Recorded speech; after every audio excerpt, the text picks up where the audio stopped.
আপনার এখানে অনুষ্ঠানটা কবে হয়? পহেলা চৈত্র 15ই মার্চ। আপনার কতজন ভক্ত আছে? বলতে পারবো না, তাও আনুমানিক। ওই সমস্ত প্রশ্ন না।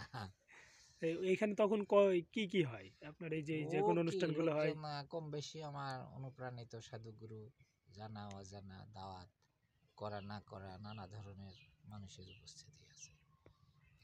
ওইখানে কি কিছু শুধু আপনার পরিবার, ভক্তরাই আসে নাকি না এমনি না, বাইরের মানুষ আছে। বাইরের মানুষ আসে? এই এটা স্থানটা তো সাধুগুরুর জন্য, যে কেউ আসতে পারে।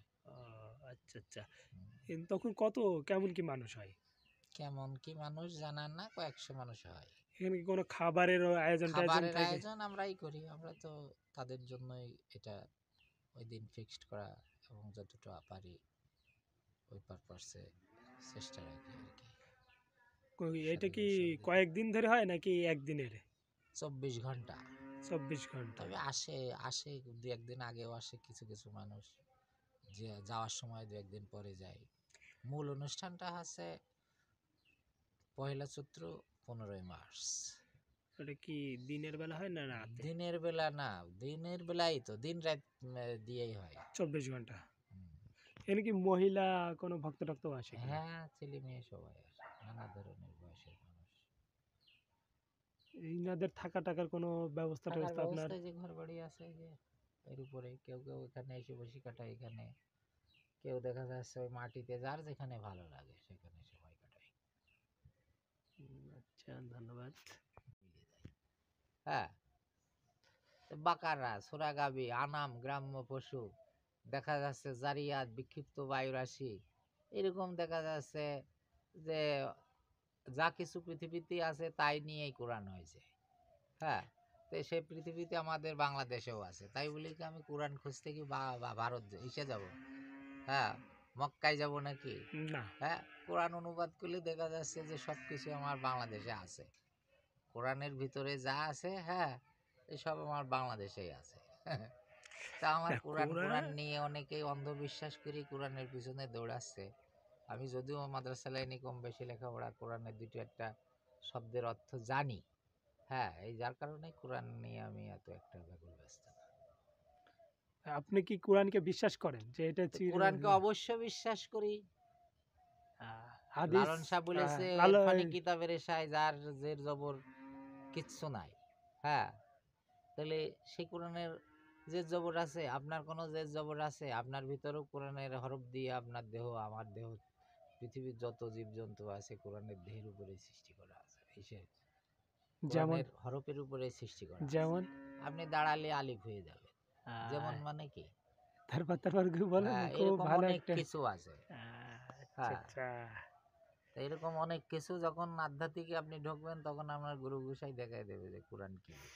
নাকি রাসূল সাল্লাল্লাহু আলাইহি সাল্লাম যে আরে একজন রাসূল মহামানব, যে নিয়ে, হাদিস রাসূল তার জীবনী। রাসূল যা করেছে আপনি করলে আপনিও কিছু করতে পারেন।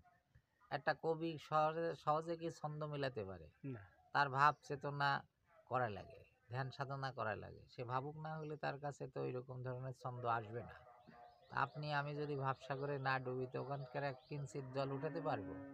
কখনোই না। তো আবার রাসূল করিম সাল্লাল্লাহু আলাইহি ওয়াসাল্লাম হীরা গর্ভে যাইয়ে, হীরা গর্তে যাইয়ে যে ধ্যান করেছে, সে গর্ত আপনার কাছেও আছে। আপনিও সেরকম একটা স্থান, নির্জন স্থানে যে আপনি ধ্যান করেন, মনক্ষণ চুপ করে থাকেন, রাতে আপনি যে শূন্য আকাশের দিকে কিছু সময় তাকাই থাকেন, দেখবেন যে আপনার ভিতরে কত কিছু আসছে। আপনি মুক্ত দিগন্তের দিকে তাকাই থাকেন, দেখবেন যে আপনার কাছে কত ভাষা এসে দাঁড়াচ্ছে। আপনি ধ্যান সাধনা করবেন না, আমি করব না, তাইলে আমরা কি রসুল হয়ে যাব? রসুল রসুল হয়ে গেছে। হ্যাঁ, আচ্ছা, আপনি যে কোরআনটা বিশ্বাস করেন, কিন্তু কোরআনেই তো আমাদের এলাকায় কুরবানির বিষয়টা আছে। না, কোরআনে কুরবানির বিষয় যেভাবে আছে ওই বিষয়টা অনেকেই বোধগম্য না। কোরআনে যেভাবে বিষয়টা আছে সেইভাবে। হ্যাঁ, রাসূল কি গোশত খেত? বলতে পারেন যে না, রাসূল গোশত খেয়ে গেছে? এটা শিওর জানি না। তো জানেন না যখন, তখন এই বিষয়ে প্রশ্ন না করাই ভালো। আচ্ছা আচ্ছা। ও ধর্ম দিক যাওয়ার দরকার নেই। ধর্ম না, আমি যদি আপনাকে প্রশ্ন করি, যেরকম ধর্ম কি ধাতু আলেমরা, ছিল, অনেক আলেমরা তো এই কোরআন কি রিসার্চ ধাতু করছে। দিয়ে, না, যদি আপনাকে আমি যদি প্রশ্ন করি যে ধর্ম কি ধাতু দিয়ে তৈরি, আপনি বোঝাতে পারবেন আমাকে? না, আমাদের তো তাই, অতটা ধ্যান নাই, অতটা আরে সাধনাও নাই, বাবা, আমরা অত আলেম ফাও, না। কিংবা আপনাদের মতন সাধু না। তাও এই সমস্ত কথা বলার দরকার নেই। যে যেভাবে প্রত্যেকটা মানুষ, প্রত্যেকটা জীবজন্তু, প্রত্যেকটা উদ্ভিদ, প্রাণী, তৃণকুল সবাই ধর্মের প্রতি তারা সবাই দুর্বল আছে। একটা কথা শুনলাম যেটা হলো গিয়ে কোরবানির বিষয়টা। কোরবানিটা তো মুসলমানদের একটা উৎসবের আদিকালের বিষয়, উৎসব, উৎসবের এটা বিষয়। তাদের ২টা উৎসবের মধ্যে একটা বড় উৎসব কোরবানি। কথা শোনো, পশুকে হত্যা করার কথা বলেছে। হ্যাঁ, আমার মনের পশু, আমার ভিতরে মানুষ সহজে হয় না মানুষ। হ্যাঁ, জি, এটা অন্য এই যে নকুল ঠাকুর বলেছে, নকুল শিল্পী বলিয়েছে যে হুম, উল্লুকি ভুল্লুকি সে গেছে মল্ল। হ্যাঁ, মানুষ বেড়েছে না, এই জনসংখ্যা বেড়েছে, তাই না? জি, তো তাহলে আমাদের ভিতরে এই ধরনের বিষয়টাই বেশি। দেখেন এখন রাষ্ট্রীয় পর্যায়ে যে সমস্ত হিসাব নিকাশ চলছে, পৃথিবীকে যদি আমরা উজ্জ্বল করি, আমরা যদি পৃথিবীকে সাজিয়ে গুছিয়ে নিতে পারি বা ভোগ দখল করি, কোনো কারোর কোনো অভাব হবে না। কিন্তু আমরা নিজেরা, একটা পশু যেভাবে ঠেলাঠেলি করে খাবার খায়, একটা পশু যেভাবে নিজের 1 বিঘা জমিতে 6 মণ ধান হয়েছে প্রায়, তার অতিরিক্ত না। এখন 1 বিঘা জমিতে 26 মণ ধান হচ্ছে। তাহলে আগে বাংলাদেশের লোক সংখ্যা 8 কোটি ছিল, এখন 18 কোটি, তাও অভাব নাই। কিন্তু অভাব হয়েছে কি স্বভাবের। হ্যাঁ, সবাই এখন প্রথমে যেতে চাচ্ছে। কুড়িয়ে কিন্তু প্রথমে যায় দল ফেললে, কুড়িয়ে অত একটা ব্যাকুল ব্যস্ত থাকে না। হ্যাঁ, তো যে এখন আমাদের যে আদি পিতা ইব্রাহিম আলাইহিস সালাম, উনি তো কুরবানি করেছিলেন এবং ও সেটার থেকেই আমাদের কুরবানি করেছিল। কুরবানি ওর আসতেছে। কাহিনী আপনার সিনার এলেম সিনায় আছে, লালন শাহ বলেছে। ওগুলো ধরলেই ওই ওই বিষয়টা ভালোভাবে জানা যাবে, কি কারণে কোন ঘটনা করতে কি ঘটনা ঘটিয়েছে, এটা গুরুর কাছ থেকে জানা যাবে।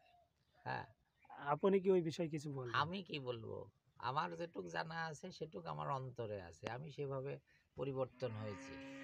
আমি কি খামাখা পরিবর্তন হয়েছি? তার মানে আপনার মতে হ্যাঁ, যে তো পশু হত্যা করা যাবে না। প্রত্যেকটা মানুষের ভিতরে অসংখ্য পশুর আচরণ রয়েছে। এইটাকে ধ্বংস না করে যদি একটা পশুর ধ্বংস করা হয়, তাতে আসলেই কি ধার্মিক হলাম, না আসলেই সেই মূল উদ্দেশ্য কর্মটা করলাম, কোনটা হলো? এই যে জায়েজি কিছু পশু আছে যেটাগুলো জায়েজি বলে আমরা কোনো কিচ্ছু নেই। খাওয়ার জন্য, না, এগুলো যেরকম গরু, মানুষের, ছাগল, এগুলো হ্যাঁ, মানুষের ঠিক আছে, সুবিধার্থে মানুষ আইন মুরগি। তৈরি করে এনেছে। এই পৃথিবী যদি বলা হয় কার, তখন এক বাক্যে আমরা সবাই বলবো আল্লাহ। আসমান কার? আল্লাহ। জমিন কার? আল্লাহ। যত যা কিছু দেখছি কার?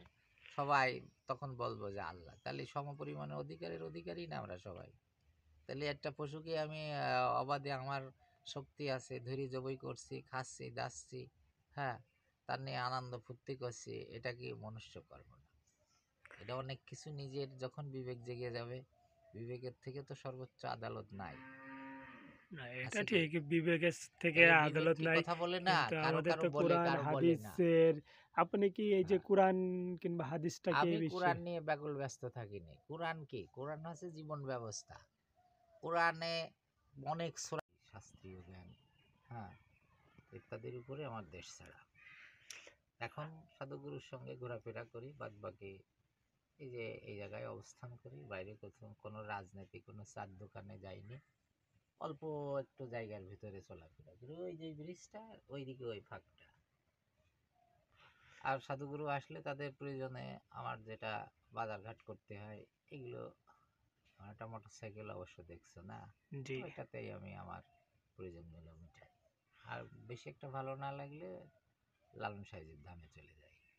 হ্যাঁ, আপনি কত বছর বয়সে এই পথে না, আসছিলেন? আমার বয়স ওই হিসাবটা করতে গেলে আমার মনে পড়ে যে আমি 79 সালের ওই দিকে আমার কাকা আমার হাত ধরে নিয়ে গেছে সাইজির ধামে, লালন সাইজির ধামে, এবং ওখান থেকে সাইজির ইসের উপরে হাওলা করা আছে, যে কাকা আমার, আমি ছোটবেলা থেকে খুব ব্রেনই ছিলাম, বুঝেছেন?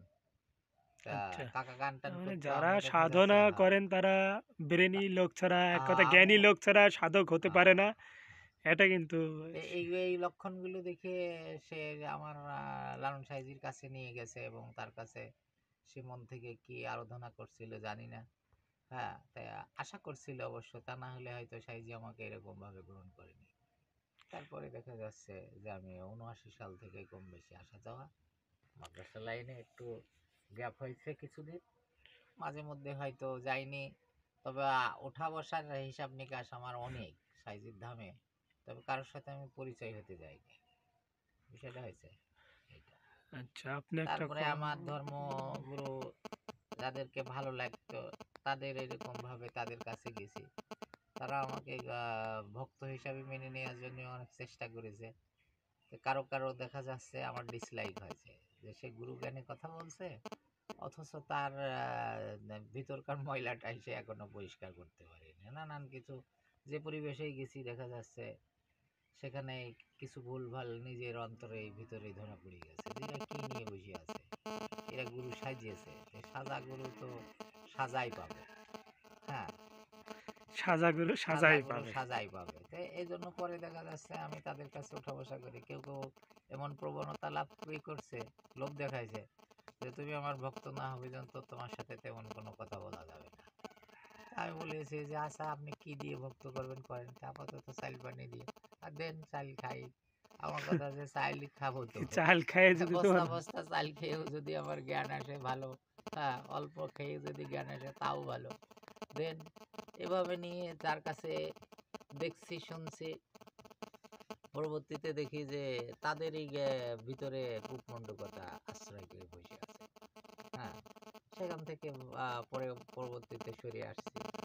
এরকম করে খলিশাপন্ডি রবের গ্রুপের ভিতরে চলছে, শামসুল ফকির বুড়িমা ওদের ওখানে চলছে 12 বছর 13 বছর মতো, সেখানে 12-র ঊর্ধ্বে আর কি।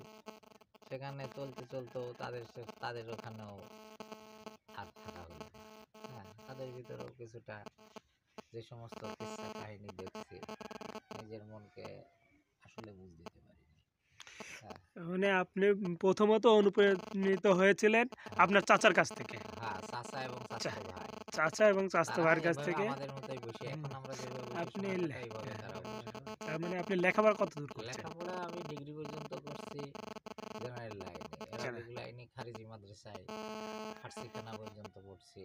হ্যাঁ, উর্দু ফার্সিখানা, আলিয়া মাদ্রাসায় পড়ছি কিছুদিন। কুষ্টি আলিয়া এইভাবে, মাদ্রাসা, না না, শুল্ক আলিয়া মাদ্রাসা। শোলকুপা। এই হচ্ছে আমার তো মানে আপনি জীবন ভাষার বৃত্তান্ত। দিক থেকে আপনি কি কি ভাষা জানেন? ভাষা এমন কি জানবো, বাংলা ভাষার থেকে সৃষ্ট না, ওই যে ভাষা বলি ফার্সি আমরা। বললেন, ও ফার্সিটা উর্দু টুর্দু দুনিয়াটা সেট এটা জানি এটা জায়গা এই আর একটু কি, একটু। হ্যাঁ হ্যাঁ, ছোটখাটো। আচ্ছা, ও ঠিক এখন আছে।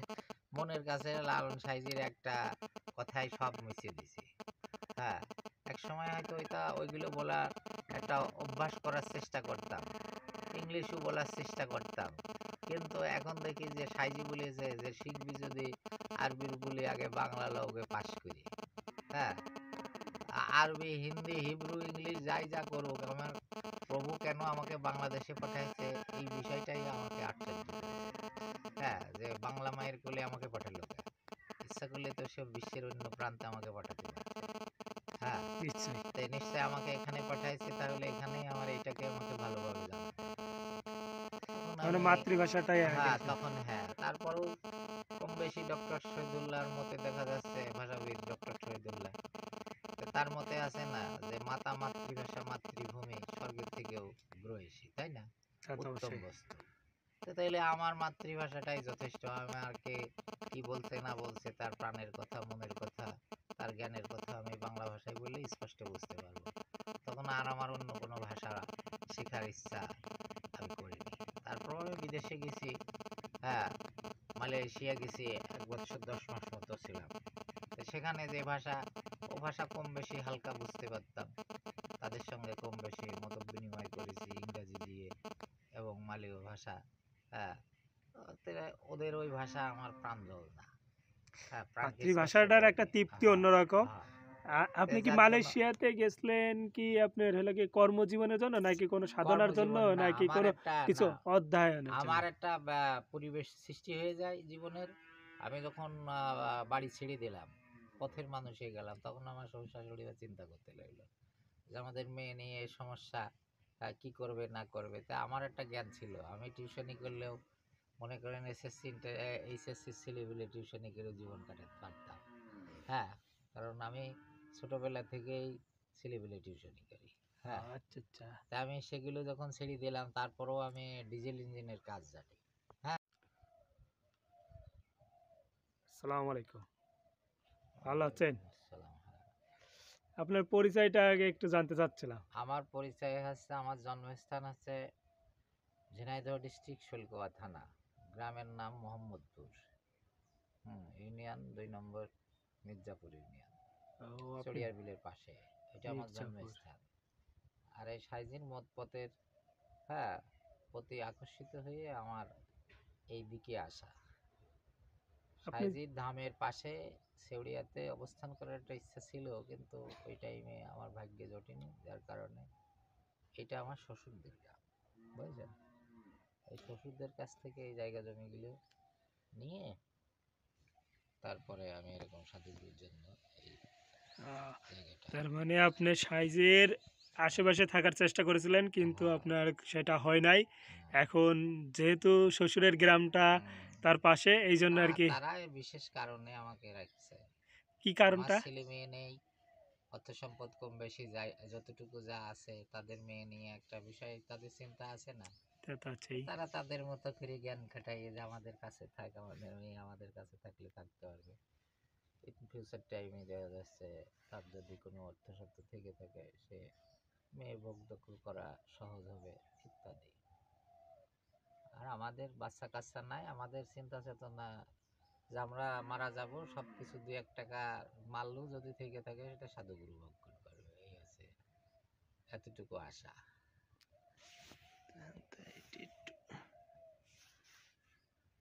আপনি যে সাধনার পথে আসলেন এটা কি দেখে অনুসরণ করে? কি দেখে না, আমার প্রথম জীবনের ইতিহাস আছে। আমাদের বাড়িতেই মনে করো সাধুগুরু, যথেষ্ট সাধুগুরুর আগমন অনেক দিন থেকে। আমার বড় কাকা ছিলেন ফকির, তারপরে ছোট কাকা ফকির, হ্যাঁ, একটা স্বাস্থ্য ভাই সেও ফকির। তাদের পাশে ওঠা বসা করে একটা জ্ঞান পরিমাণ, একটা হিসাব নিকাশ আসে আস্তে আস্তে পৃথিবী সম্বন্ধে তাদের কাছ থেকেই জানা। তারপরে আমি লেখাপড়া করি, প্রাইমারি স্কুল পাশ করার পরে মাদ্রাসা লাইনে লেখাপড়া করি। মাদ্রাসা লাইনে লেখাপড়া করার পরে হুজুরদের যে সমস্ত কাজগুলো, তাদের যে ব্যবহার আচার, এগুলো আমার চোখে তত একটা শোভনীয় হয়নি। কারণ আমাদের বাড়িতে একটা লোক আসলে তার নিয়ে আমরা যেভাবে করছি, তাকে আপ্যায়ন করা বা তার খোঁজখবর নেওয়া। আমাদের বাড়িতে এক সময় 8 চালা কাছারি ঘর ছিল আমার বাবার, দেখা যাচ্ছে দাদার আমল থেকে। সেটাই লোকজনের বসার ব্যবস্থা ছিল, খাদ্যখানার হিসাব নিকাশটা অতীত মেহমানের নিয়ে আমরা সবসময় ব্যাকুল ব্যস্ত থাকতাম একসময়। তা সেই ধরনের আচরণ ওই পথে যখন না দেখছি, তখন দেখলাম যে হুজুর সাজিয়ে বসিয়ে আছে, হুজুর মজুরির মতো কাজ করছে, কর্মের কাছে কিছু নেই। তখন আমি দেখেছি উনি যত বড় আউলিয়াই হোক না কা, আল্লাহওয়ালা হোক, আমি ওনার কাছ কোনো জ্ঞান কাজে লাগাবো না। হ্যাঁ, ওনার কাছ জ্ঞান আমার কাছে অপ্রিয় হয়ে গেছে ওনার ব্যবহারে আচারে। তখন আমি ওই পথ ক্রস করে দিলাম। তখন আমার আব্বা একটু অখুশি হলেন। পরবর্তীতে আমার চলাফেরা, আমার লেখাপড়ায় আমি আবার হাই স্কুলে এসে 200 ছেলেপিলের ভিতরে যখন একটা পর্যায়ে এসে দাঁড়ালাম, তখন আমার আব্বা খুশি। তারপরে আমি সাধুগুরুর সঙ্গে চলাফেরা করি। প্রথমত ভাবতো যে মনে হয় কোনো বিপথে গমন করছে। পরবর্তীতে আমার আচার ব্যবহারটা যখন কোনো জায়গায় কোনো কিছু দেখতে না পাই, হ্যাঁ, লোকজন সাধুগুরু কম বেশি আমার বাড়িতে আসতে লাগলো। ভালো ভালো বিভিন্ন সম্মানী ঘরের ছেলে মেয়েরা, তারপরে নানা ধরনের সাধুরা অনেক দূরের, তারা দেখা যাচ্ছে সেই পর্যায়ে, তখন আমার আব্বার এই ভুলটা ভেঙে গেল। তারপরেও আমার কাছ থেকে কিছু কিছু কথাবার্তা শুনছে। শোনার পরে আব্বা বলছে, না বাপ, আমি ভাবতাম যে তুমি হয়তো বিপথে চলাফেরা করো, কিন্তু এখন দেখি যে না। তারপর আমার আব্বা এক সময় আমাদের বাড়িতে দেখা যাচ্ছে সে শরিয়ত মতে চলতেন, হ্যাঁ, ইমামতি করতেন। লাস্টে দেখা যাচ্ছে কুরবানি করতো, আমরাই দেখেছি যে গরু ছাগল ইত্যাদি। তো কোনো একদিন আমি আব্বাকে বললাম যে আব্বা দেখেন এরকম, আপনি তো দীর্ঘদিন একটা কাজ করতে করতে একটা অভ্যাসে পরিণত হয়ে গেছে, তাই কুরবানিটা কতটুকু আপনার মন থেকে ভালো লাগে। একটা ছাগল পোষেন, সে আপনার পাশে আসে, একটা গরু পোষেন, সে আপনার সমস্ত কিছু ভাষা কম বেশি বোঝে। তো তার গলায় ছুরি দিয়ে লোকজন ডেকে নানান কিছুই করিয়ে একটা উৎসব করিয়ে আনন্দের ভিতর দিয়ে তার গোশটা খাওয়া হয়। তার কথা মনে হলে কেমন লাগে? তখন মনে হলে তো খারাপ লাগে। তো আমি বললাম তাহলে আপনার মনের পশু জবাই করলেই তো ভালো হয়। হ্যাঁ, কারণ অনেক ধরনের কথা তো আছে এই ইসে যে মনের পশুরে করো জবাই, বাঁচিবে পশুরা বাঁচিবে সবাই। তো তাহলে এইগুলো করার কি প্রয়োজন? এগুলো আমি কিন্তু গোশটোশ খাইনি, ডিম খাইনি। হ্যাঁ, ওই টাইমে আমি যদিও বয়সে অনেকটা ছোট, তখন থেকে আমার এই যে পথ ভালো লাগে এবং আমার ওই চাচা বা স্বাস্থ্য ভাইয়ের কাছ থেকে এগুলো জানাশোনা করে আমি ওই খাদ্যখানাগুলো খেতাম না। তাতে বাড়িতে ভালোবাসার কাছে একটু কম হতে লাগলো যে ওর ভালোবাসি আমরা, ও সবাই ছোট ছেলে, আমি ভাই বোনের সবাই ছোট। তো কষ্ট পেত, প্রথমত কষ্ট পেত যে ও খায় না, হ্যাঁ আমরা খাই আনন্দ করি, ও চুপ করে থাকে দেখে বা পাশে থাকেও না, এরকম নানান কিছু পরিবেশ আমাকে ডিংলাতে হয়েছে। তারপরে আস্তে আস্তে আস্তে আস্তে আব্বা দেখি পরিবর্তন হয়ে গেল। আব্বা বলল না ঠিক আছে, তোমার এটাই ভালো লাগে। সাধুগুরু আসতো বাড়িতে, তাদের পাশে বসে আব্বা কথা শুনতো, হ্যাঁ তাদের কথা শুনতো, তাদের সঙ্গে মত বিনিময় হতো। এরকম পর্যায়ে আস্তে আস্তে আব্বাও পরিবর্তন হয়ে গেল। আমার একটা ভাই ছিল, আব্বা বলল যে দেখো ও তো এই ধরনের যা কিছু, ওর কোনো ভুল পথে চলে না বলে আমার মনে হয়। তা তুমি যদি পরিবর্তন হতে পারো তো সুন্দর, না হলে দরকার নেই, তোমার ছেলে মেয়ে হয়ে গেছে, হ্যাঁ তোমার আত্মীয় কুটুম হয়ে গেছে, ও তো বিয়ে শাদিই করবে না, এরকম একটা চিন্তা চেতনা। তারপরে এই পথ মতের মানুষজন চলাফেরা করি, অনেকে অনেক রকম ভাবে বলতে লাগলো যে তুমি বিয়ে শাদী করবে না ইত্যাদি। কিন্তু আমার বয়স অনেক হয়ে যায়। তারপরেও আমার এই শ্বশুররাও আমার মতো একটা ছেলে খুঁজছিল, আমিও এরকম সেরকম ধরনের জ্ঞানের কোনো মেয়ে ছেলে যদি হয় সঙ্গী সাথী করবো, না হলে দরকার নেই। এইভাবেই আমার জীবন। তারপরে আমার সাইজির টানে আমি জন্মভূমি পর্যন্ত থাকি। এটা হলো বৈঠকখানা। গরমের সময় এই জায়গাটা খুবই, পরিবেশটা খুবই ভালো, ঠান্ডা একটা জায়গা।